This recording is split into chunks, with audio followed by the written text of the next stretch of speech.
I got excited when Paige was introducing me. I thought I was going to be down to about 30 minutes. My name's Chuck Kraft. I'm an alcoholic. And my sobriety date's December 7th, 1984, and for that I'll be forever grateful to the program, Alcoholics Anonymous, and God as I understand Him. And I know what I'm supposed to do tonight is disclose in a general way what I was like, what happened to me, and what I'm like today. And you know, sometimes I get nervous when I talk, sometimes not so much, but had a few butterflies before I got up here, which is sort of strange. And the reason why it's strange is in this room it pretty much contains everybody that I've come to love in my life outside my family, you know, in a lot of ways. And I sincerely mean that. And I know that, you know, ostensibly this is my story, but, you know, Kevin and Paige, the thousands of miles that we've ridden together, and the times we've spent, and the alcoholics that we've worked with, and just the good times, and the things that we've gone through in life, you know, just wonderful, wonderful servants of Alcoholics Anonymous, you know, general service, corrections, everything. I've seen them do it all, and I've watched them and I've learned from them. But Steve gave me a little advice before I got up here. He said, get sober at least 10 minutes before the end of the talk. I'll try and do that. But I am a good alcoholic and I do everything backwards, so I will tell you what it's like today, and then we'll go and sort of start at the beginning of the story. And I won't dwell on it too much, but we talk about AA as a way of life. And when I think about AA as a way of life, you know, spiritual principles, all these things, but it is so infused into the way that I live my life. I'll just give you an example today. Today I got up in a home with a beautiful, loving, wonderful woman, my wife, that I met in the program Alcoholics Anonymous.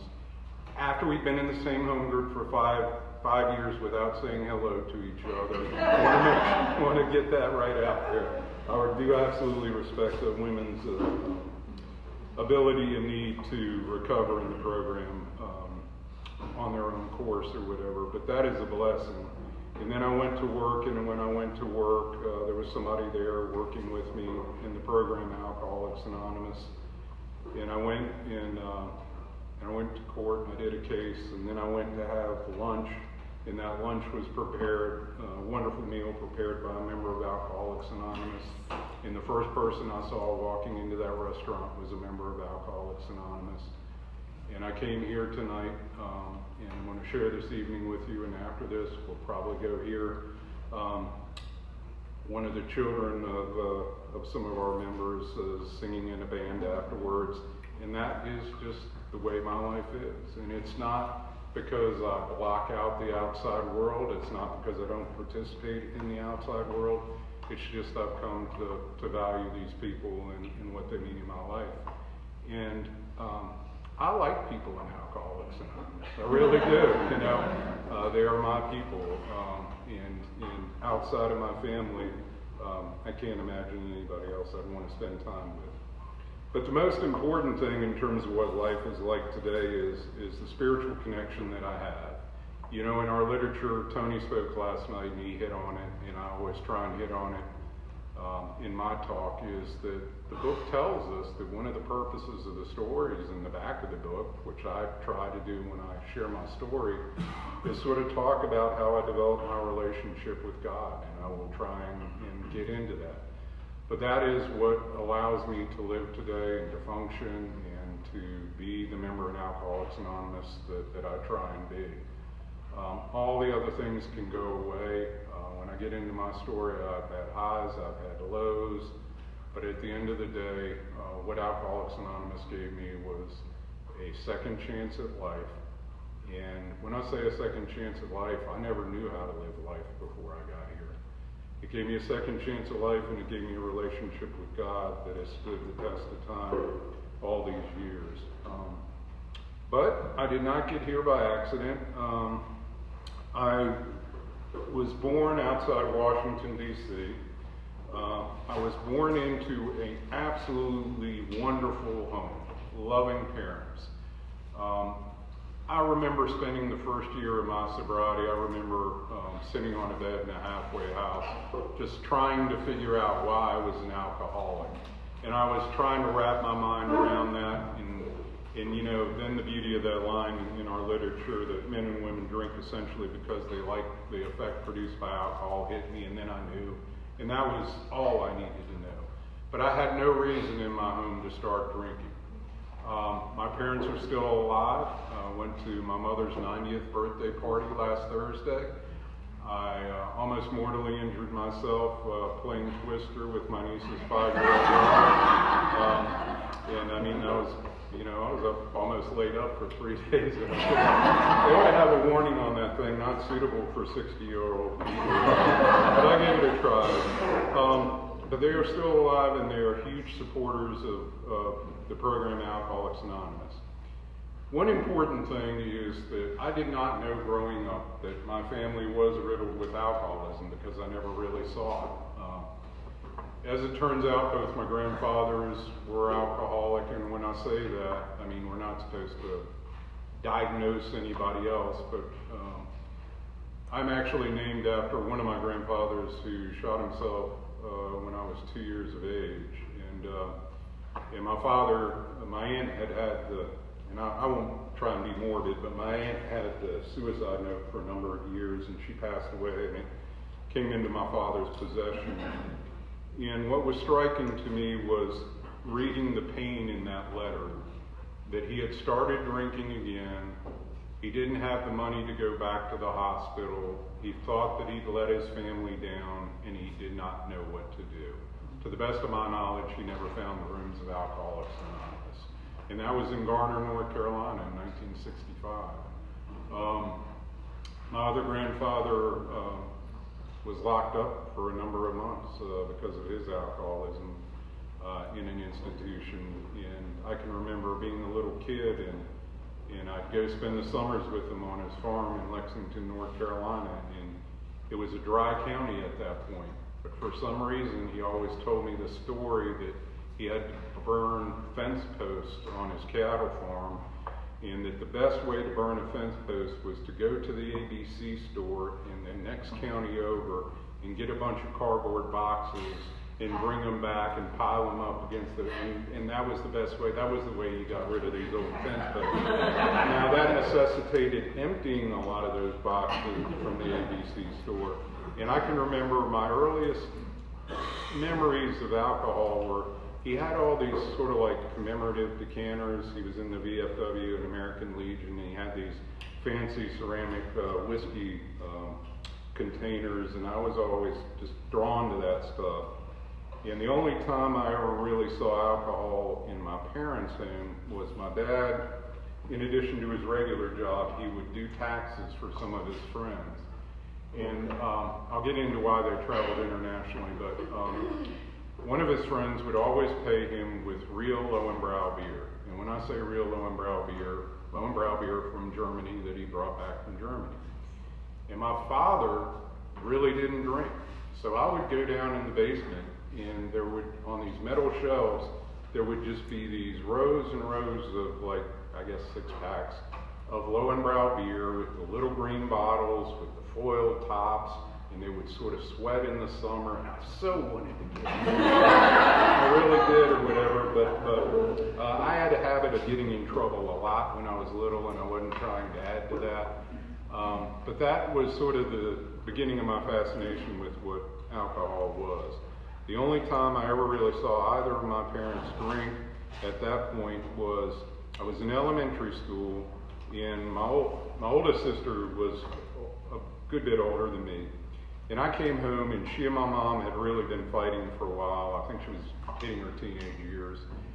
And it was driving my mom crazy. And I remember I was walking home with a friend, and I walked into the house, and I called out for my mom, and she did not answer, which is really unusual. And I was like, I wonder what's going on. And I went in, and I went through the kitchen, and in the dining room, which we never used, it was sort of like a little formal dining room, we never used it. She was there, and she was chain smoking cigarettes, and I'd never seen her smoke before, because she quit years before this. And she had a big bottle of wine, and she was just sitting there pounding the wine. And she got drunk. And as a little kid, I hadn't really been exposed to that. I didn't know what it was. Well, she got up the next day and went to a Roman Catholic shrine in Western Maryland, prayed, and did not drink anymore. Two things about that. One, we weren't Catholic. And the other thing about that was that never worked for me. That was not the way that I quit drinking. But my parents had never told me about the family history. All my three of my great uncles were alcoholics. One drove through a house and got a steel plate in his head. So, you know, we come from good stock. But in any event, all I remember is being told that I should not drink, but they never really told me why. As I stand behind the podium today, it would not have made a bit of difference. And what I mean by that is if they had told me why, at some point in time, somebody would have given me a drink, I would have picked up a drink, and I would have still ended up here, because I am bodily and mentally different from my fellows. I am just a different person. But they did tell me not to drink. Ironically, during some of the worst of my drinking, my mother, who was a nurse, was a volunteer on the County Drug and Alcohol Task Force. And she would leave these pamphlets on my dresser about the evils of drugs and alcohol and how I should not start this, little knowing that I've been into it for a good couple of years at that point. And when I say that, you know, I've been sober a while. I didn't, you know, start drinking when I was 6 or something. It was a little later. I waited till 12, I think, before I started drinking. And the way that happened, and I'll get to the alcohol part, but I was a troubled kid. I mean, I have distinct memories as early as like the 4th grade of feeling different from other kids. I just knew that I was different.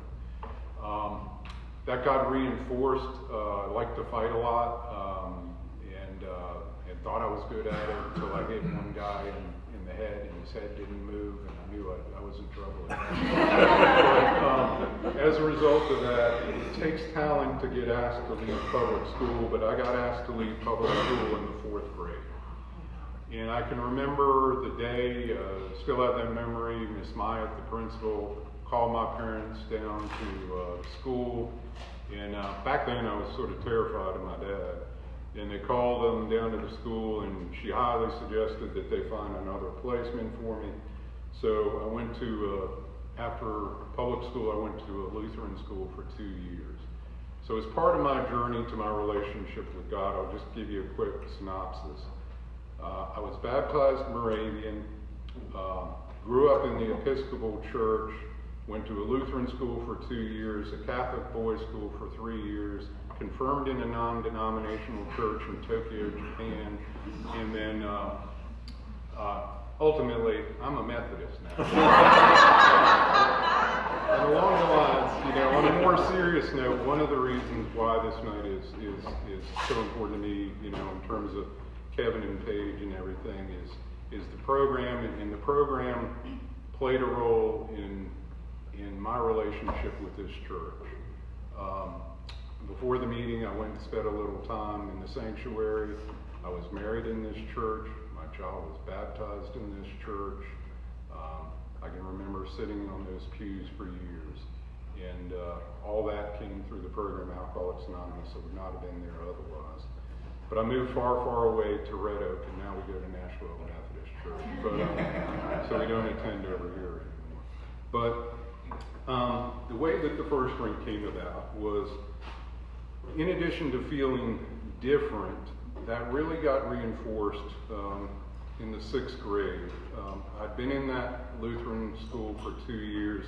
I sort of felt like I began to settle in. And a familiar pattern for me was my dad actually worked for an intelligence agency outside of D.C. And as a result of that, we moved around. I spent the first 4 years of my life on an Army base in Germany, then we came back to the States. And then 6th grade, I always tell this part because it's one of my earliest resentments. my dad came home and said that he'd been offered a transfer to Hawaii. And I was like all over that. Yay, we're going to Hawaii. I was in the 6th grade. But for whatever reason, he did not decide to take that job. But a little while later, he came back and said, I've been offered a position in Tokyo. And I had no interest in going to Japan. I thought they were strange people and I didn't want to go. And, but, you know, my mom and my sisters were all, you know, they just wanted to go. They loved the opportunity. They thought it would be wonderful. And they really began to try and bribe me, and they'd bring home these notebooks that the embassy in Tokyo had prepared about, you know, the wonders of like Kentucky Fried Chicken in Tokyo and things along those lines, trying to convince me that everything would be normal. But I knew they were lying to me. And so I can remember the family vote, and it's like, you know, like, if one person really doesn't want to go, we won't go. And so they took the family vote, and it was 4-1. And a couple months later, I'm on a plane flying to Japan with the big resentment. And I get off the plane, and you talk about culture shock. I was 12 years old. I already thought I was the tallest person in the country, and it was just bizarre. It was just bizarre. And I mean, these little kids would come up to me and they'd want to practice English, and they'd be like, this is a pen, this is a pen. And I was such a snot. I was like, I know it's a pen. And I was just like the horrible American. And my dad, because he was in intelligence, he sort of had a cover position at the embassy. And this time we did not live on a base. We didn't live on the housing compound at the embassy. We lived out on what they called the economy. The embassy rented housing for us, and it was in a place called Setagaya-ku or whatever in Tokyo, and it wasn't near the embassy. The significance of that is the nearest English-speaking kids to me, besides my 2 sisters, were probably about 5 miles away from me. And he's like, well, what, 5 miles, what's that? Tokyo at that point in time was already probably a city of 15 to 20 million people. It was a huge place. And so I felt really isolated when I wasn't in school. And when I was in school, I was in this Catholic boys' school where we had to wear uniforms, and everything was really regimented and structured. And so when I'd come home or whatever, you know, I just sort of hated being there. But I had an incredible amount of freedom, which I'll sort of segue into here a bit. 12 years of age, the embassy had this program for what they called the dependents to keep us out of trouble. And even at 12, they gave me this little summer job. And my job was to check in the people that came into the housing compound swimming pool. And during the day, nobody really used it. Everybody was working. You know, some of the spouses would, but it wasn't heavily utilized. So I had a lot of free time. There were 2 older kids there. They were like 16 or 17, Alan and Chris. And I can remember I was there one day, and then this guy, Chris, came up to me and said, Chuck, we managed to smuggle a 6-pack of Budweiser out of the embassy commissary. You want to drink with us? And a frequent pattern that developed there was, in my little 12-year-old brain, I'm thinking, wow, they think I'm really cool. They want me to drink with them. What it was it was just the 3 of us, and if they got me to drink, I wasn't going to tell on them, you know, and that's what happened. And so I took my first sip of alcohol, and my head didn't blow off, nothing strange happened. It seemed to, you know, taste a little different. But because I sort of held my alcohol and, you know, didn't really do anything or get them in trouble, they actually did begin to trust me. And that one guy, Chris, for some reason had access to a lot of beer out of an Air Force golf course north of Tokyo.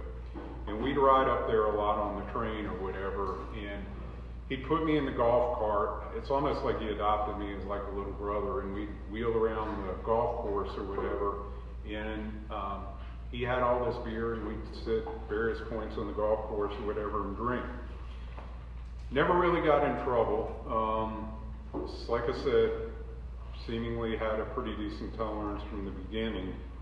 But, you know, my parents were telling me, like, you know, the DEA agent at the embassy, his son had embarrassed the U.S. government and gotten in trouble and passed out, you know, on a train, you know, drunk and everything, and they actually rotated him back to the States. They sent him back to the States. And they were telling me, don't do that, don't do that. So I just made sure that I didn't get in trouble, and I hid my drinking fairly well. I wasn't obviously by any stretch of imagination a daily drinker at that point, but the one thing that I did come to appreciate about Japan was beer vending machines. Okay, and when I talk about beer vending machines, you know how on street corners here or stores, we have Pepsi or Coke vending machines. In Tokyo at that point in time, they had beer vending machines on the street. And as a little 12 or 13-year-old kid, you just look, make sure nobody was paying attention. You take your little 100-yen coin, which was 33 cents back then, you know, right? Pop it in, and you can get a Kirin or a Thai or some Japanese beer, and just go around the corner and drink anytime you wanted to. And I wasn't smart enough to realize that, you know, 12 or 13-year-old kids weren't doing that, but I was. But I stayed over there 3 years, and like I said, complete wasted opportunity, wasted youth. I would love to go back and do that again now, but did not appreciate the opportunities that I was given at that point in time. But the magic day came, and in 1976, the bicentennial year, we were supposed to come back to the States. And I figured when I came back to the States, everything was going to be good and wonderful, and whatever sort of dislike or distaste I'd had in Japan would be gone. And so what I wasn't counting on was sort of the reverse culture shock. And I came back to the States, and I came back to the same neighborhood, same kids I played ball with, the whole 9 yards. And they'd all shot up through adolescence, and my example of that was my dad called me to the top of the steps. We had a split level there, and he said, "Chuck, Gary's here to see you." And Gary had been my best friend growing up, and I expected to see Gary. And when I looked down the steps, I saw this guy who was about 6 feet tall, trying to grow a goatee. He had like on a Black Sabbath t-shirt or something. And I didn't realize how much life had changed while I'd been gone. And so it sort of took me a little while to figure that out, to reintegrate. The high school that I came back to had a reputation as a big party school. And my old friends started coming around, and they wanted me to go off and drink and party with them. And they were doing a lot of things other than alcohol. And at first I was not comfortable with that. But after a while I began to go off, and I would just drink with them. And in the beginning, alcohol worked for me. And when I say it worked for me, I'm sure it worked for just about all of us in this room at some point. But when it worked, it sort of was a social lubricant for me, and I felt like I could fit in even with my friends. And we'd go up outside of Baltimore, and we'd watch the coal freighters come down the channel into Baltimore, out near Pasadena, and we'd just sit there with the doors open playing music, and we'd kill suitcases of beer. And I thought that's what high school kids did. To some degree they did, but the guys that I were hanging out with, you know, we just went a little harder, and I just, once again, story, not getting in a lot of trouble, hiding it from. The only trouble I got in high school was one of my ratty neighbors called my mom up and said I was outside behind the house smoking. You know, I got in trouble for smoking. I never got in trouble in high school for my drinking. But because Gary, my best friend, was one of these people that swore that he could drive better when he drank than when he was sober. So he racked up all the trouble. I didn't. But there were some serious incidents. I remember the first of my friends that got his own place was John. And John had gotten a little apartment on Ritchie Highway. And Ritchie Highway was a major 4-lane highway running between Baltimore and Annapolis, heavily, heavily trafficked. And I was over there for a party one night, and John had gotten into, well, I respect the primary purpose of Alcoholics Anonymous, so it's not my issue, but in addition to, I was drinking, but he was doing PCP. So he flipped out, and he started seeing the devil and everything, and he put his hand through a storm door glass, and he cut his arm, and he went out and painted a bloody cross on his car, and he walked out into the middle of Ritchie Highway, that major highway, and stopped traffic.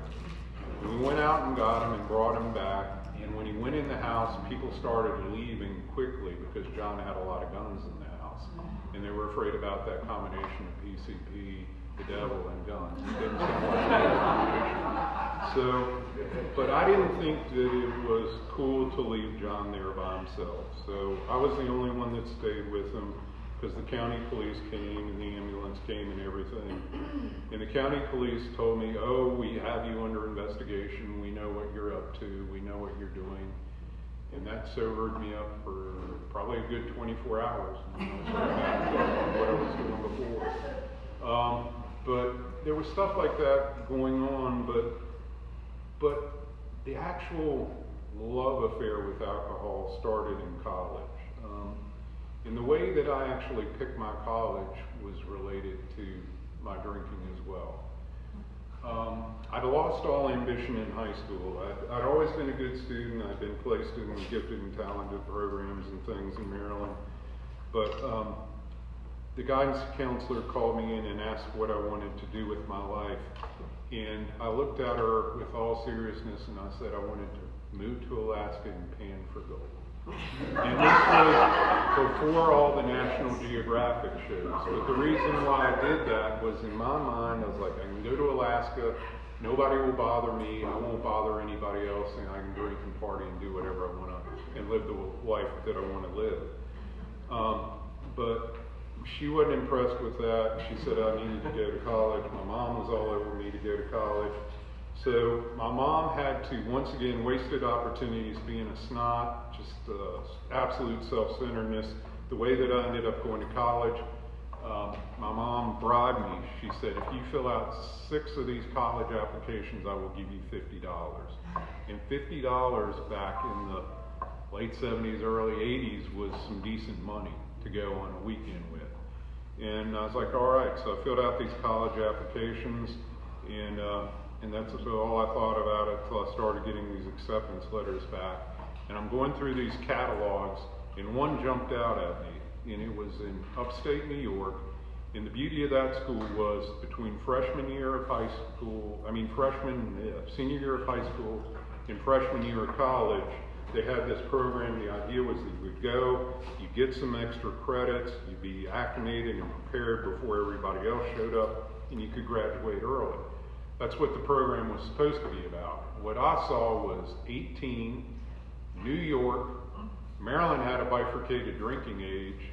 New York did not. I could drink whatever I wanted to at the age of 18 in New York. And I was like, that's the college for me. So I ended up at this place, and my parents dropped me off, and the first place I went to was a Little Red Bear convenience store, and I thought I'd walked into heaven. When I was in Maryland, we had to basically stand outside the taverns and the package stores and everything. Whatever the older kids were buying, or we gave people money, that's what we got to drink. So I drank a lot of Mickey's, peeling the foil tops and stuff like, Schlitz and Piedmont and, stuff. I walked into this place and they had St. Pauli Girl and they had Rausch and they had all this stuff I'd never seen before, and I was like, all right, here I am, and I'm off to the races. Mind you, at this point, all I had drank was literally pretty much beer. But there was a kid that was in that same program. He was a young Korean gentleman, Korean-American gentleman from Lakewood, New Jersey. And we became fast friends. And the reason why we became fast friends was his dad was literally a whiskey distributor. And he loved classical music. And I could pretend to like classical music. Now, if you played me Beethoven versus Barney Fife, I probably couldn't tell you right now. But back then, I would sit in his room, and he would let me drink all this free whiskey.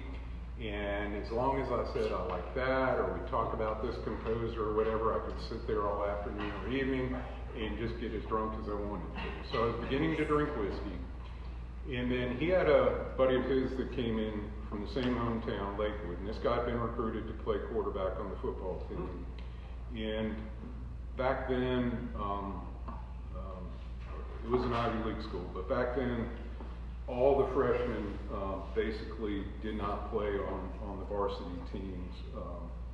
And so he had time on his hands. And I can remember I was in my dorm one day, and I get a call, and And it's this guy Eddie, and he said, Chuck, some of us are thinking about going down to happy hour at the Ground Round. Do you want to go down with us? And I was like, that same thing when I was 12 years old. They think I'm cool, they want to hang out with me, whatever. I was like, yeah. So we go on down to the Ground Round, and I walk in, and it is the first legal bar that I've ever been in my life. And we walk up to the bar, and the bartender asks everybody what they want to drink. And they're naming, these kids are from, there's about 6 of us, they're naming things, they're all over the country, they're naming things I'd never heard of. And I didn't want to look like an idiot or a wimp and just order a beer. So he asked my friend Eddie what he was drinking, and Eddie basically said vodka and grapefruit. And so he looked at me and he said, what do you want? And I said, I'll have what he's having, I'll have that vodka and grapefruit. Never had vodka before. The magic happened to me about the 4th vodka and grapefruit. And when I say the magic happened, I mean literally a feeling. And not a drunk feeling, I mean the feeling in the pit of my stomach. The world was right. I could talk to everybody in the bar. It was hazy, there was music going, there were women in there. I was talking to the bartender like he was my long lost brother. And everything in the world was right up until that 4th vodka and grapefruit.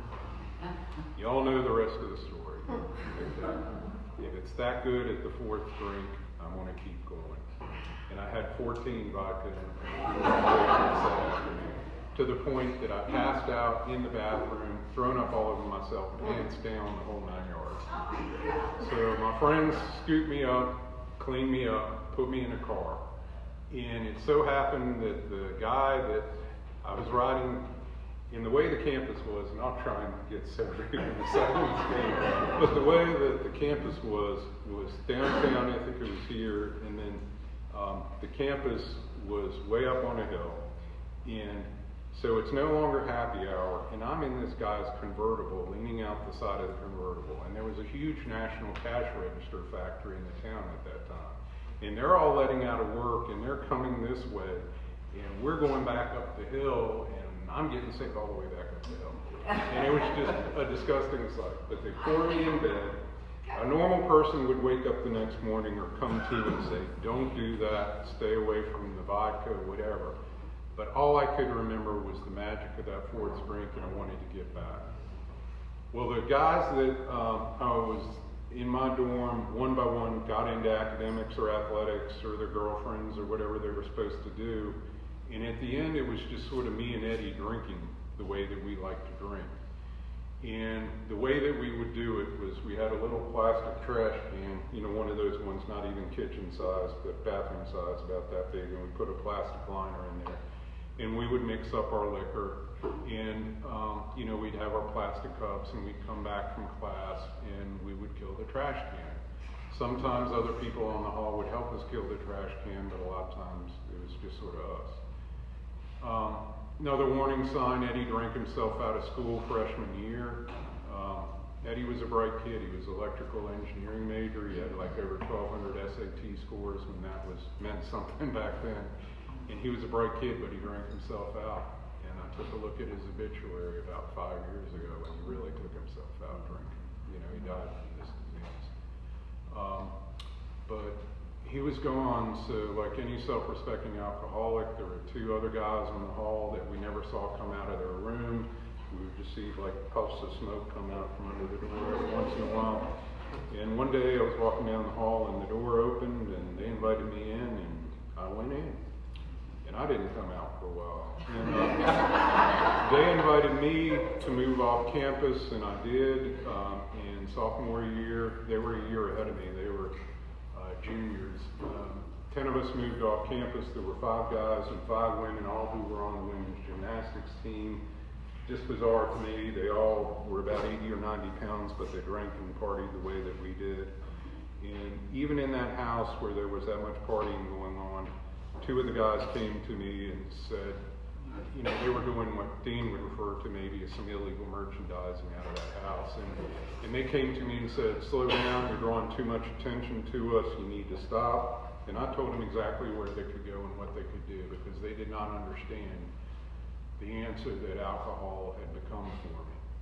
And I have an image one night of, and it must have been spring because winters were sort of hard up there, but I can remember it was warm weather, and I was leaving a party on the north part of campus, and I was coming across the main academic quad, and the freshman dorms were down a thing called, they called like Clive Slope, and it was a pretty steep angle down about 300 feet. In the winter, people used to get trays from the dining hall and slide down there. But in any event, I'm looking down at these lights in the dorm, probably 1, 2 o'clock in the morning, and feeling sorry for those people. Didn't they know how good this stuff can make you feel? Didn't they know what it would do for you? And I actually began to feel sorry for people that didn't drink the way that I did. Our literature says that after a while, our life will seem the only normal one. To the degree that I began to, from the people that I started off that school with, another quick story, when I first came to that campus, there was a lady in town. She was homeless. She was somewhat notorious. She'd been written up in the student newspaper. All the students knew her, and they tried to be kind to her, but her nickname was Cocaine Kate, and she was a leftover from the 60s, and she was burnt out, and just sort of a tragic figure there in town. And I can remember feeling creeped out sort of by her when I would see her, and just feeling sort of strange. And fast forward, coming to at a party one night at my friend's house, and I'm on the couch, and I sort of come to, and I sit up, and I look across the table, and I'm partying with Cocaine Kate. And that's where my life lived. I showed up on that campus weighing about 210, still chewing beech nut from when I played ball, had my little NRA sticker on my stereo from that conservative military background.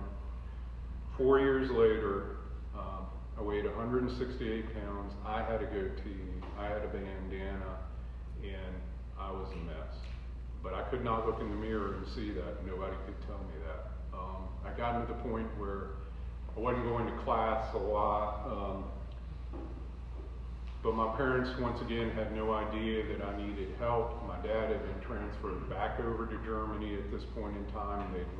They left me an emergency fund if I needed to get over to Europe or anything. I burned through that in about a month. And so the entire time I was there, I was a Dean's List student, so they thought everything was okay. They were still getting, these good report cards and progress cards. But I had a job in a dining hall that I wasn't beginning to show up for, wasn't showing up in class a little bit, and I was drinking myself silly in my room. And we know what isolation drinking's like. I got to the point where I had a lot of paranoia, and give you a quick snapshot of that. In my room in this house, the only thing in there was a wooden platform bed that I built myself, a metal wardrobe that I kept my clothes in, and a rattan bar directly beside my bed. And the significance of the rattan bar was I intentionally kept it stocked with like Tanqueray and stuff like that, because the lie that I would tell myself was, if you came by, I wanted to make sure that I had some good liquor for you to drink. But you were not coming by because nobody wanted to drink with me at that point. And if you did, I wasn't going to share with you. But that's the lie that I would tell myself. And I began to have like heart palpitations and all these things, and it got worse and worse. And so I finally went to the clinic at school one day, and they said, "Oh, you're probably just stressed out about exams." And I knew I wasn't stressed out about exams because I really didn't sweat that stuff. And they made an appointment for me to see the head shrinker. But I never made it to that appointment with the head shrinker at school. A couple of days after that, my friend's family passed out in a snowbank there in the middle of winter in upstate New York. And this time I was so sick they had to take me down to the hospital. And when they took me to that hospital, my sister, when I sat for a professional exam later, my sister actually got my medical records for me. And the thing that struck me the most was, yes, I had a diagnosis of acute alcohol poisoning. And yes, they were concerned that I was going to develop hypothermia or pneumonia. But the diagnosis that really struck me the hardest was it said malnutrition. And I'm a 21-year-old kid with a job in the dining hall with free access to food, and I'm not eating because all I'm doing is drinking. And I'd written hundreds of dollars of checks to Domino's Pizza when my mom had to fly back from Germany, my sister had to fly out from San Francisco. They found hundreds of dollars in checks to Domino's Pizza because I got to the point that I was so paranoid I wouldn't even walk across the bridge to the dining hall. There were $600 in tickets, parking tickets on my car because the only two people I was hanging out with at that point in time, one was a guy from the Bronx that, well, I'll just leave it at that. And the other was a guy named Delmar, and Delmar was a drummer in a reggae band downtown. And when I wanted my liquor, I let Delmar hold my car, and he'd go get whatever I wanted and bring it back, but he didn't care where he parked. And life was just a disaster, and I'm in this hospital, and the doctor looked at me, and he said, you think you might have a problem with alcohol? And I was like, nah. So I lied to him, long story short, lied my way out of there. They gave me a 3-day supply of Xanax, put me on a plane, and flew me to my grandfather's farm in Lexington. I began to shake, rattle, and roll, going through withdrawals after that 3-day supply of Xanax, began to hear things. If I wasn't depressed before, the only thing I had was an old Sony Walkman with a Jim Croce tape. So I was pretty much ready to end it at that point. But I thought about what the doctor said, and I was like, all right. So I got a ride to my first meeting of Alcoholics Anonymous in Winston-Salem. And I walked in, and I didn't know what to expect. And I looked around, and the people looked okay, except the guy chairing the meeting. And you have to understand this was, early mid-'80s, and he had a red beret on, combat boots, and he had a diaper pin through his ear, okay? And that was the guy chairing the meeting. But then I was like, they're just saying words. How's this going to work? They're not handing out magic pills at the door or shots or anything. How's this going to work? And they had the steps and traditions on these roll carts behind the guy that was chairing. And I started looking down the steps. One, we admitted we're powerless over alcohol, that our lives have become unmanageable. Well, I left college 6 credits short of graduation. Maybe life's unmanageable. Maybe I could buy into that. 2, came to believe that a power greater than ourselves could restore us to sanity. Well, I needed some restoration to sanity. I wasn't eating. I couldn't hold a cup of coffee. Nothing. But then I got down to the third one. I made a decision to turn our will and our lives over to the care of God as we understood Him. And I saw that word God, and my mind sort of snapped shut. And I was like, a bunch of religious nuts. So I got in the car, and I went back to Lexington, but things just got worse and worse. And as sick as I was, my journey started when I walked through the doors of the treatment center, Charter Mandala in Winston-Salem, thinking that they were going to teach me how to drink. And I had really good insurance. And when I say I had really good insurance, my dad had really good insurance, because when I walked through that door of that treatment center, I did not see the light of day for 9 months after that. 28 days there, broke out my 3rd day there, brand new recreational therapist, jammed a Coke can in the electronic door, took off down the street. They got me, brought me back, commitment, the whole 9 yards. Then they shipped me to a young people's treatment program in Plymouth, Minnesota. They shipped me to a halfway house in River Falls, Wisconsin. By this point, I hate AA. Okay? So I don't want to sit here and say, I came here and right away I got it and life was wonderful. I was in open rebellion against AA. I would tell you why it would not work. But they were so impressed with that attitude that they sent me to a psych hospital in St. Paul, Minnesota. And I spent months in that psych hospital, bouncing back and forth from the open ward to the locked ward. The beauty of the program sort of moved for me with a psychiatrist to this day. I do not know whether he was in the program or not, but I would run scans. I would have nurses take me out on pass. I would have doctors give me what I wanted based on my symptoms. But there was this Dr. Warren, and he would look at me and he said, "How are you doing today?" And I'd tell him whatever, and he said, "Have you thought about getting out of here and going to AA and going to a halfway house?" And he wouldn't give me the magic pills, he just irritated me. So one day he asked me how I was doing, and I looked at him. He said, "How are you doing today?" And I said, "Oh, I'm sort of feeling homicidal." And he said, "Oh, anything in particular?" He was literally one of these old-time doctors. And I said, "Yeah, I'm sort of thinking about you." And, but he wouldn't budge. And as a result of that, not to make light of it, and I gotta really speed up, okay? There was a suicide attempt. I broke out of a psych hospital to attempt to commit suicide on an Indian burial mound in St. Paul, Minnesota. And the very thing that ran through my mind that drove me out of that meeting in Winston-Salem, the third step, ran through my mind, and I had a moment of clarity. If I'm so smart, what am I doing on this Indian burial mound trying to kill myself? And I made a bargain with God. All right, I will give you 1 week, God. You know, if things aren't better in a week, I'm going to finish this deal. And they sewed me up and put me back on the locked ward. But for the first time, I began to go to meetings because I sort of wanted to. Also, the power and the beauty of the program Alcoholics Anonymous, if I can't touch on anything else, is I got to the point where I was strapped down in that hospital with a series of 21 electric shock treatments.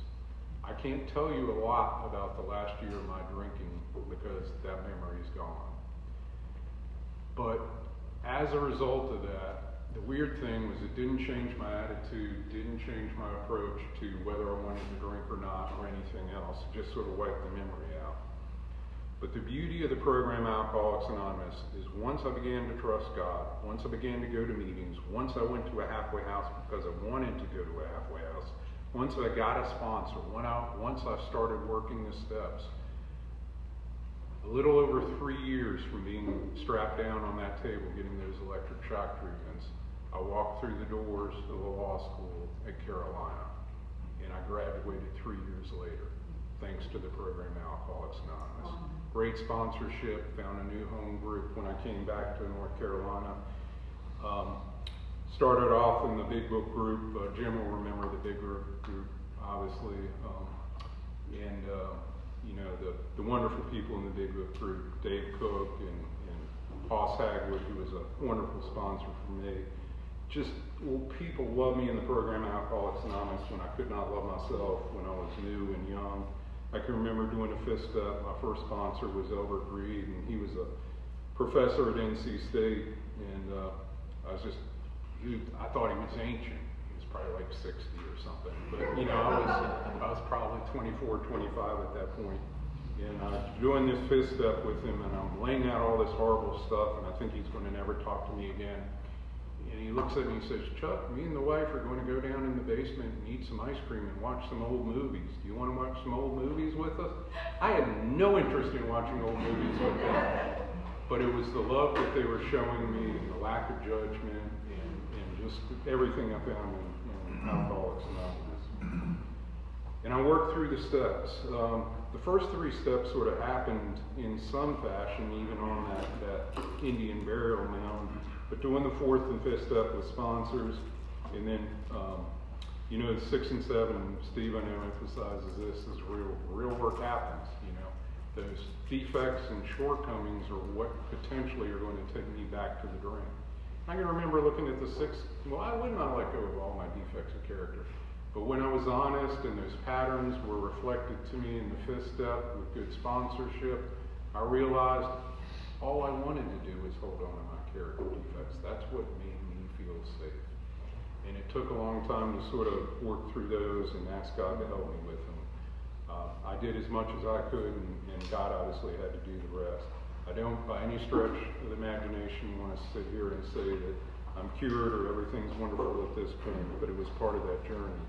And then making amends to the family, I'd gone through thousands upon thousands of dollars and cost them infinite sums of money in terms of all that treatment and stuff.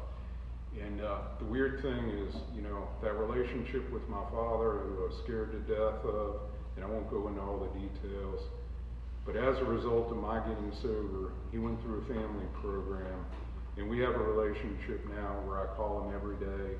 He's my best friend, and he's turned into like a loving, gentle giant, you know, that I would have never known without the program Alcoholics Anonymous. It has absolutely saved my family. You know, and then going on 10 and 11 in that relationship with God and the multitude, I had a spiritual experience early on in my first year of sobriety, but I had a spiritual experience when I was about 10 in a chapel in Japan.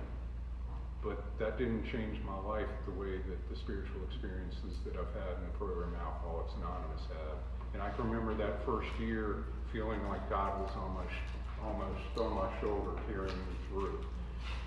And then developing that and continuing to develop it over time, and just great sponsorship and great home groups, and just the wonderful people that I've met in the program Alcoholics Anonymous.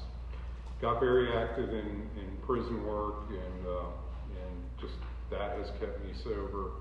And some of the best meetings I've ever been in my life have been behind bars and behind gates, and wonderful members, and people that thought would never see the light of day, coming to my home group and sitting next to me and sharing meals with me through the power of Alcoholics Anonymous.